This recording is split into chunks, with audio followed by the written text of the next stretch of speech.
याद रखो, मैं तुमको पुकार पुकार कर कह रहा हूं, अगर आज तुम बेदार नहीं होगे तो आने वाली नस्लें तुमको हमको कोसेंगी कि तुमने हमारी मस्जिद को तक नहीं बचा सके, तुम्हारे औलिया अल्लाह के आस्थानों को नहीं बचा सके, तुम्हारे कब्रस्तानों को नहीं बचा सके।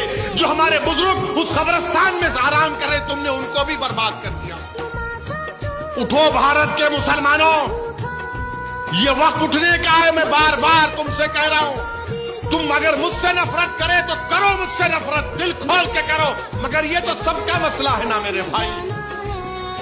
ये कोई जो बंदियों बरेलियों का अहले हदीस का मसला नहीं है, ये वक्त का मसला है। जो जायदाद अल्लाह के नाम पर है, तुम और हम क्या जवाब देंगे हशर के मैदान में? उस अल्लाह के सामने हम क्या बोलेंगे कि परवरदिगार, जो हम तेरे नाम पे चीज उसको नहीं बचा सके? क्या जवाब दोगे आप और हम? बताओ।